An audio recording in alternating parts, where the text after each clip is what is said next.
Good morning guys, कसे आहात तुम्ही? आय होप तुम्ही खूप मस्त असाल, छान असाल, सुंदर असाल, सुरक्षित असाल आणि माझ्या एका नवीन व्हिडिओमध्ये तुमचं खूप खूप स्वागत आहे. तुम्ही बघत असा माझा चष्मा ओला झाला आहे, पाऊस पडतो आहे. सकाळची वेळ आहे, सकाळचे 6 वाजलेले आहेत. तर इथे आम्ही आत्ताच 6ला 5 मिनटं कमी असताना आम्ही इथे आलेलो आहोत, कारण इथे आता 6ची बस येते. तर 6ची बस 6:05ला येते, कधी 6:15ला येते, कधी 6:30ला पण येते. थांबलो आहे, रिमझिम पाऊस पडतो, येतोय जातो येतोय जातो. आणि तुम्ही बघितला असेल इथला नजारा खूप छान आहे. गाव सोडायची अजिबात इच्छा होत नाही आहे, पण सोडावं लागतं आहे, कारण न्यायची शाळा आहे, हो ना? न्यायची स्कूल आहे. आणि मला एका गोष्टीचं खूप समाधान वाटतं, मी ज्या गोष्टीसाठी आली होती ते काम झालेलं आहे फायनली. बस पप्पांना त्याचं खूप टेन्शन होतं की हा रेशन कार्ड होईल की नाही वगैरे. आणि ते पण आता खूप थकले, त्यांना असं ना, म्हणजे त्यांना जास्त ते समजा जास्त चालले वगैरे तर त्यांचे पाय वगैरे दुखतात, डोके वगैरे दुखतात. जसं वय होत जातं ना तसं आपले हातपाय दुखायला लागतात, डोके दुखतात, आपलं चालणं कमी होतं. सेम पप्पांचं पण सेम तसंच आहे. तर मलाही खूप आनंद आहे की पप्पाचं फायनली काम झालेलं आहे. आणि तुम्ही आजूबाजूचा नजारा बघू शकतात, खूप छान आहे. आणि तुम्ही इकडे या साईडला बघू शकतात की पाऊस पडते रिमझिम, आणि मध्ये रस्ता आहे आणि दोन्ही साईडला खूप छान मस्त अशी झाडं आहेत, हिरवळ आहे, खूप छान वाटतंय. आणि तुम्हालाही माहिती आहे आता जून महिना सुरू झालेला आहे, तर आता शाळा सुरू होणार आहे, तर आता लागणार आहे. तर आजचा आमचा परतीचा प्रवास आहे. खूप वाईट वाटतं. आणि आम्ही जेव्हाही निघतो ना घरी जाण्यासाठी, परतीचा प्रवास करण्यासाठी, लिटरली आईला एवढं रडायला येतं ना. आम्ही पण आता मगाशी येत होतो ना, म्हणजे घरातून जेव्हा निघालं तेव्हाही रडत होती. ते साहजिकच आहे, म्हणजे जेव्हा आपण 1-2 आठवडे जेव्हा राहतो किंवा 15 दिवस जेव्हा आपण राहतो गावाला वगैरे, ते नंतर मग ते घर खाली होतं. आणि मग ते घर खाली झालं की मग ते सगळं जाणवतं, अरे हां सगळेजण होते, हसून घेऊन राहत होते वगैरे. सो या सगळ्या गोष्टी आहेत. खूप छान आहे इथला नजारा, खूप सुंदर छान आहे. आणि आता बघू, गौरी गणपतींना आपण इथे नक्की येऊया. आणि इथे म्हणजे म्हणतात ना, प्रत्येक गावाच्या काही परंपरा असतात, त्या परंपरेनुसार इथले गौरी गणपती कसे साजरे केले जातात तुम्हाला हे सुद्धा मी व्हिडिओ तुमच्यापर्यंत आणण्याचा प्रयत्न करेल. आणि गावासाईडला खूप मजा असते गौरी गणपतींना, असं आहे. खूप छान, म्हणजे गाव तो गाव असतो, छान आहे. खूप छान मस्त झाडं आहेत. आणि तुम्हाला गोष्ट सांगू का, आता हा रस्ता आहे ना, तर खूप जरा ते दिसतं तुम्हाला ते, हां, तर ते समाधी आहे, त्या समाधीच्या तिथे सगळेजण येऊन बसतात. काही जण, माझी तिथे ट्रॉली मी उभी केले, तुम्हाला दिसते ब्लू कलरची ती ट्रॉली, तर त्या ट्रॉलीजवळ उभे असतात. नाहीतर इकडे या साईडला उभे असतात. इकडे या साईडला उभं राहिलं ना का तिथून येणारी बस दिसते, असं आहे. खूप छान आहे. आणि ना मला ना इथली ना घरं खूप आवडतात. हे तुम्ही घर बघू शकता, हे कौलारू घर आहे, खूप सही आहे. रिमझिम पाऊस पडतोय, थोडा माझा चष्मा ओला झाला आहे. हे कौलारू घर आहे, छान आहे. आणि यांची म्हणजे हे जे कौलारू घर ना, मोठीच्या मोठी घरं असतात. हे बघा, हे पण घर आहे, पण याला पत्र्याचं शेड आहे, असं आहे. आणि तुम्ही ना इकडे या साईडला बघू शकतात, हे तर हे सुद्धा पत्र्याचं बांधलेलं आहे. आता छोटंसं बांधलं हे पत्र्याचं, पण आता का बांधलं आहे तुम्ही बघू शकतात. आपल्या ज्या आता हे बघा, मी तुम्हाला दाखवते. आता इकडे तुम्ही बघू शकतात, इकडे या झाडाला आहे ना फाट्यात आणि तोडून ठेवल्यात. तर तेच आता त्या घरामध्ये तोडलेल्या म्हणजे असं त्याने पत्र्याचं असं घर बांधलं आहे, आणि वरतीसुद्धा पत्र्याचा शेड दिला आहे, आणि त्याच्यामध्ये ते फाट्या ठेवतात. तर इथे मी आता बसची वाट बघते. मी जेव्हा गावामध्ये एंट्री करते ना, तेव्हा मला ही 2 घरं खूप आवडतात. आतमध्ये सुद्धा खूप छान छान घरं आहेत आणि इथे या गावामध्ये ना घरांची रचना खूप सुंदर छान आहे. तुम्हाला ह्या गावामध्ये तुम्हाला अशा टाईपमध्ये किंवा अशा टाईपमध्ये कौलारू घरं तुम्हाला बघायला भेटली. या साईडला सुद्धा घरं आहेत आणि तुम्ही आजूबाजूचा नजारा बघू शकतात. खूप अप्रतिम आहे. हे बघा, सगळीकडे मस्त अशी हिरवीगार चादर अंतरलेली आहेत. थोडा रिमझिम पाऊस पण पडतोय.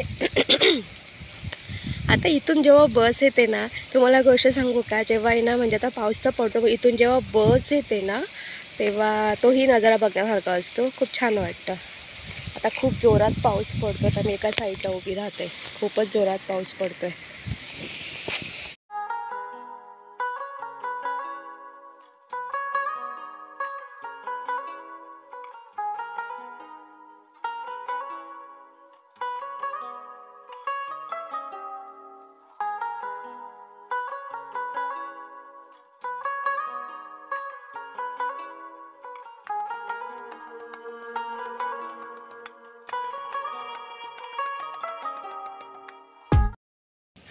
बाहेर पाऊस पडतोय म्हणून इकडे आहे. हे जे घर आहे तर तुम्ही इथे बघू शकता, शेड आहे. आता आम्ही इथे येऊन थांबलेलो आहोत. तर आम्हाला पप्पा सोडायला आलेले आहेत. आम्ही बसमध्ये बसलो की पप्पा घरी जातील. आणि इकडे रिमझिम पाऊस पडतोय आणि तुम्ही इकडे ह्या साईडला बघू शकतात की ना इथे त्यांनी पूर्ण असे ना प्लाउड वगैरे टाकलेत. त्याच्या खाली ना आपण रेती असते ना, रेती असेल किंवा विटा असेल किंवा अशी बारीक कच असेल ना, तर असेल ना तर ते असं ना प्लाउडने किंवा आपली जी ताडपत्री असेल ना त्याने ते झाकून ठेवतात. आता आम्ही इथे बसची वाट बघतोय. अजून बस येत नाही आहे. हो का, तर इथून आपल्याला समजतं बस येणार की नाही. आणि हवा मस्त सुटते. हा बाप्पा झोपेतून आले, झोपले होते, फ्रेश झाले मग आले. असं आहे. आणि ज्ञानेश पावसात भिजला त्याला थंडी वाजते. आणि इकडे तुम्ही ट्रॉली बघू शकतात. माझी ट्रॉली पण पूर्ण ओली झाली. असं आहे. आली बस. असं इथे उभं राहिलं ना का तिथून समजा एखादी गाडी येत असेल ना, तिथून एखादी गाडी येत असेल ना तर आवाज येतो. आणि ना बसचा पण आवाज येतो. म्हणजे ना बस जेव्हा चालते आणि बस चालताना जसा आवाज येतो ना तसा तिथून येताना आवाज पण येतो. आणि ना इथे जे गाडीत बसणारे जे प्रवासी असतात ना, इथे उभे असतात, त्यांना लगेच समजते की बस आली म्हणून. तर मी पण ना मगासपासून ना बसचा अंदाज घेते. मलाही गाड्यांचा आवाज येतो, पण कशा मोठ्या मोठ्या गाड्या असतात ना वगैरे. तर आता बघू, तशी वेळ झालेली आहे. तुम्ही आता बघू शकतात किती वाजलेले आहेत. तर 6:30ला 5 मिनटं कमी आहेत. 6ची बस आहे, पण आता 6:30 वाजले, अजून बस आली नाही आहे. आता आवाज येतो ना पप्पा, थोडा आवाज येतो बसचा. बाबा लवकर बस आली म्हणजे आम्हाला झालं लवकर. आणि मी आता आम्ही इथे बसमध्ये बसून वाडा बस स्टॉपला जाऊ, वाडा बस स्टँडला जाऊ. आणि त्यानंतर मग तिथून मी डायरेक्ट कल्याण बस पकडेल. आणि मग कल्याण बसला बसून मग आम्ही डायरेक्ट कल्याणला उतरू आणि मग तिथून मी डायरेक्ट रिक्षा करून मग मी घरी जाईल. असं आहे. बाबा लवकर आली पाहिजे बस.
तर आता आम्ही घरी आलेलो आहोत. तर आता 12 वाजलेले आहेत. आम्ही 10:15 वाजता घरी आलो. तर सकाळी आपण जर सकाळी लवकर निघालतो, लवकर येतो, तर मी सकाळी 6च्या बसला आली होती. तर बरोबर घरी 10:15ला आलेली आहे. तर आणि आल्याबरोबर फ्रेश झालेली आहे. ज्ञानेशसुद्धा फ्रेश झालेला आहे. आणि आम्ही लवकर आलो ते खूप चांगलं झालं, कारण बाहेर पाऊस पडायला सुरुवात झालेली आहे. आणि आल्याबरोबर ज्ञानेश पण फ्रेश झालेला आहे. आणि ज्ञानेशने इथे TV लावलेला आहे. आणि मी आल्याबरोबर लगेच ही जी ट्रॉली आहे, ही ट्रॉली मी आधी रिकामी केली. काही कपडे मला मशीनमध्ये धुवायला टाकायचे होते आणि काही धुतलेले कपडे ते मी व्यवस्थित जागेवरती ठेवून घेतलेले आहेत. आणि इथे मला आईने छान मस्त असे हे मेथीचे लाडू दिलेले आहेत. ते मेथीचे लाडू मला या बरणीमध्ये भरायचे आहेत. आणि 10:15 वाजता आली होती आणि खूप भूक लागली होती. तर माझी अजिबात इच्छा नव्हती की वडापाव समोसा किंवा बाहेरून काहीतरी घेऊन यायचं. मला बाहेरचं काही खायची इच्छाच नव्हती. मला घरचं जेवण जेवायचं होतं. तर तुम्ही इथे बघू शकता, इथे मी स्टीम राईस करून घेतलेला आहे. आणि इथे बघू शकतात, तर इथे मी मुगाची डाळ, तुरीची डाळ, चण्याची डाळ आणि मसुरा हे सगळं मी एकत्र केलेलं आहे. ह्या सगळ्या डाळी एकत्र केलेल्या आहेत. आणि मी मसुरा अख्खा घेतलेला आहे. आणि बटाटा, मी याची तिखट डाळ करणार आहे. तर इथे आपला मसाला तयार झालेला आहे. तर मी छान मस्त व्यवस्थित त्याला 3 ते 4 शिट्ट्या देईल आणि आपली डाळसुद्धा तयार असणार आहे. तर मी डाळसुद्धा फोडणीला दिलेली आहे. आणि ना मुगाची डाळ, तुरीची डाळ आणि मसुराची डाळ किंवा अख्खा मसुरा, जर तुम्ही तिन्ही डाळी, आणि याच्यामध्ये मी चण्याची डाळ पण घेतलेली आहे, अशा 4 डाळी एकत्र करून आणि अख्खा मसुरा. तर तुम्ही अशा पद्धतीने याची अशी डाळ नक्की करून बघा. मी तिखट डाळ केलेली आहे. डाळ अशी तिखट डाळ भाताबरोबर खूप छान लागते. आणि तुम्ही इकडे बघू शकतात, बाहेर खूप छान मस्त पाऊस पडतोय बघा.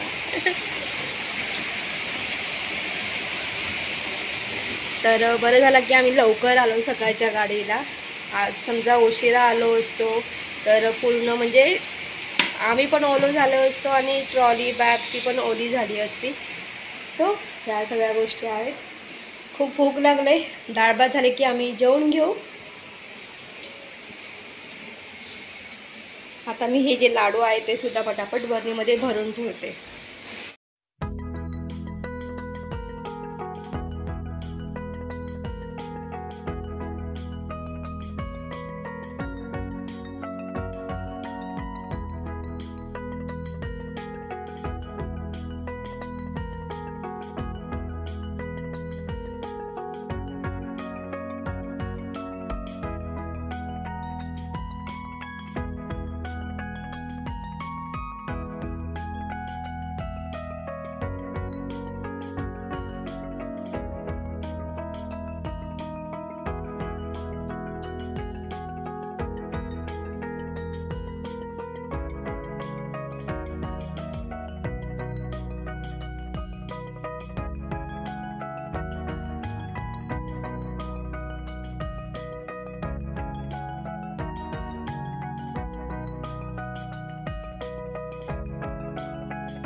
इव्हिनिंग गाईज, संध्याकाळची वेळ आहे.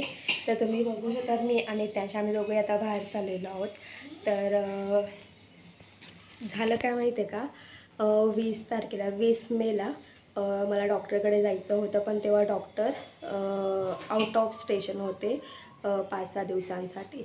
तर ज्ञानेशला आहे ना, तुम्हाला माहिती आहे मी मध्यंतरी गावाला गेली होती, मला असं वाटतं की एप्रिलमध्ये. तर एप्रिलमध्ये जेव्हा आम्ही ते वॉटर पार्कला गेलो होतो, ज्ञानेशने खूप उड्या वगैरे मारल्या होत्या. तर त्याच्यानंतर जेव्हा मी घरी आली तेव्हा ज्ञानेशला त्रास झाला, त्याचे डोळे लाल पडायचे, त्याला डोळे आले होते. तर मग मी ज्ञानेशला घेऊन डॉक्टरकडे गेली होती. डॉक्टरांनी त्याचे डोळे चेकअप केले आणि त्याला ड्रॉप दिला होता. 20 दिवसांसाठी ड्रॉप दिला होता. आता 20 दिवसांचा मी त्याला ड्रॉप दिलेला आहे दोन्ही डोळ्यांमध्ये, आणि डॉक्टरांनी 15 दिवसानंतर भेटायला बोलवलं होतं. पण मग मी जेव्हा 15 दिवसानंतर म्हणजे 20 मेला बोलवलं होतं, पण मग जेव्हा मी फोन केला तेव्हा ते अवेलेबल नव्हते, म्हणजे आउट ऑफ स्टेशन होते 5-6 दिवसांसाठी. आणि त्यानंतर लगेच मला 2-3 दिवसानंतर लगेच मला गावाला जायचं होतं. तर डॉक्टरकडे जाणं झालं नाही आहे. तर मी आणि ज्ञानेश आता आम्ही दोघंही चाललो आहे डॉक्टरकडे. आणि तुम्हाला अजून एक गोष्ट सांगते की ना, मुलांच्या ना सवयी असतात.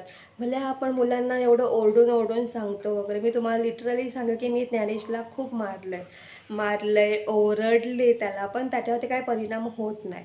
तर ज्ञानेशची सवय काय माहिती आहे का, हा जो टी व्ही आहे ना, ज्ञानेश या टी व्हीच्या जवळ उभं राहून, म्हणजे ना लिटरली तो इथे हे दिसतं, इथे तो म्हणजे लिटरली टी व्हीच्या जवळ उभं राहून तो टी व्ही बघतो.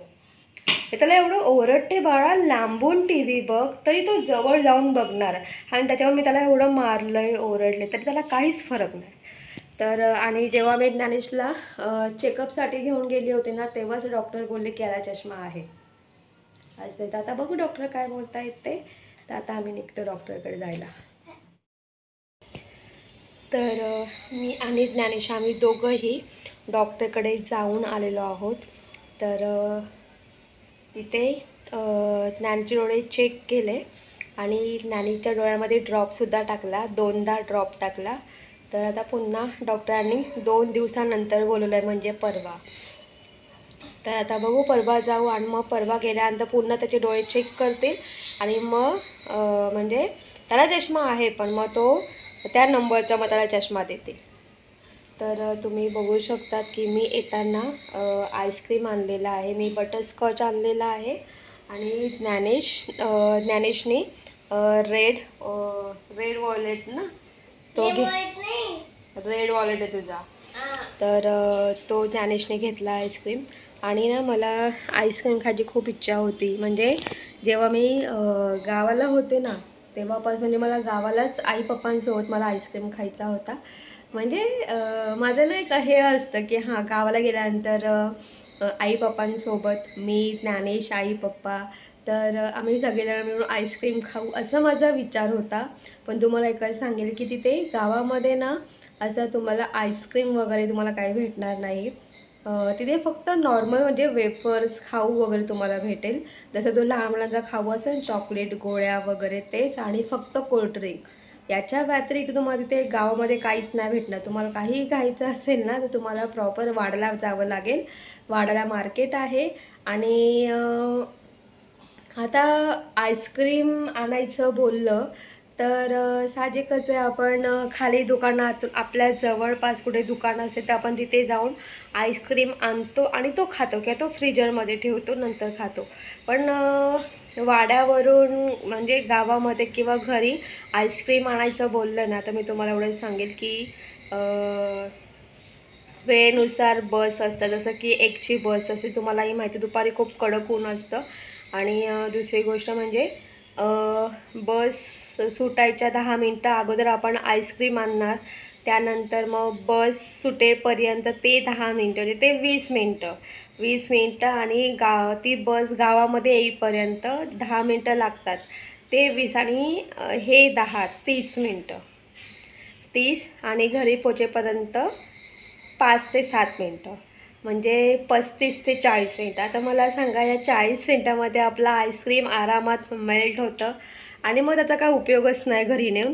त्याच्यामुळे ना मग तिथे असं तसं म्हणजे योग्य अशी वेळच नाही भेटली किंवा वेळ नाही भेटला किंवा विचार करायचे की हा आईस्क्रीम आणेल, पण मग तो मेल्ट होईल, मग मेल्ट झालेला आईस्क्रीम खायला चांगला लागत नाही. तर ठीक आहे, पण मग मला आता आईस्क्रीम खायचं आहे. आणि मी तुम्हाला सांगेल की ना मध्यंतरी आत्ताच 2 दिवसापूर्वी ताप, सर्दी, खोकला होता, तापसुद्धा होता आणि ना बाहेर एवढं भयानक गरम होतं ना खूप. तर मला कुठेतरी वाटत होतं की बाबा आपण ना काहीतरी थंड म्हणजे कोल्ड्रिंक नको होतं, पण मला आईस्क्रीम खायचा होता. तर मी आता बटरस्कॉच आईस्क्रीम खाणार आहे. ज्ञानेशने इकडे खायला पण सुरुवात केली आहे बघा. तर गाईज, तुम्हाला माझा व्हिडिओ कसा वाटला ते कमेंट्स करून सांगा. जर तुम्हाला माझा व्हिडिओ आवडला असेल तर माझ्या व्हिडिओला लाईक शेअर करा. आणि माझ्या चॅनलवरती नवीन असाल तर माझा चॅनल सबस्क्राईब करायला अजिबात विसरू नका. तोपर्यंत बाय बाय, टेक केअर. तुम्ही तुमची काळजी घ्या. Bye bye, good night. Say good night Dnyanesh. Good night. चला बाय बाय.